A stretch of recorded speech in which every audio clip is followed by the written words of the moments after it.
ಎಂಚ ಉಲ್ಲಾರು ಎಕ್ಸಾಕ್ಟ್ಲಿ ಹೇಗೆ ಇದೀರ ಅಂತ ನನಗೆ ಹೇಳ್ಕೊಟ್ಟಿದ್ದಾರೆ ತುಳುವಲ್ಲಿ. ನಂಗಲ್ಲ ಮನಸ್ಸು நல்ல இங்கு நல்லா எங்கு ಪಡಚವನು ನಲ್ಲ ಅಕಡ ಪಡಚವನು நல்லா இருக்கிறா ಒಳ್ಳೇದ್ ಮಾಡಿದ್ರೆ ದೇವ್ರು.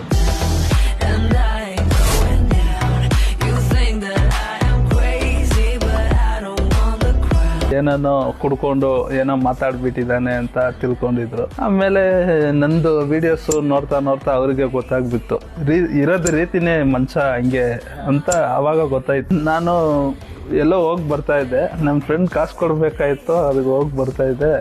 ಮಾತಾಡ್ತೀರ ಅಂತ ಕೇಳಿದ್ರು. ಫ್ರೆಂಡ್ ಕಾಸು ಕೊಟ್ಟಿಲ್ಲ ಅಂತ ನಾನು ಮನೆಗೆ ಹೋಗ್ಬಿಟ್ಟೆ. ಆಮೇಲೆ ಅದೇ ವೈರಲ್ ಆಗ್ಬಿಟ್ಟಿದೆ ಅಂತ 3 ವಾರ ಆಗದ್ಮೇಲೆ ನನಗೆ ಗೊತ್ತಾಯ್ತು. ಅದೇ ಸರ್, ನಮ್ಮ ಮನ್ಸು ನಮ್ಗೆ ಚೆನ್ನಾಗಿಟ್ಟಿದ್ರೆ ನಾವೇ ದೇವ್ರು. 4 ಜನಗೆ ಸಹಾಯ ಮಾಡ್ತೀವಿ, ಎಲ್ಲ ಮಾಡ್ತೀವಿ. ಅವಾಗ ಅವ್ರ ಮನ್ಸಿಗೆ ನಾವು ದೇವ್ರ ತರ ಕಾಣಿಸ್ತೀವಿ. ನಮಸ್ಕಾರ.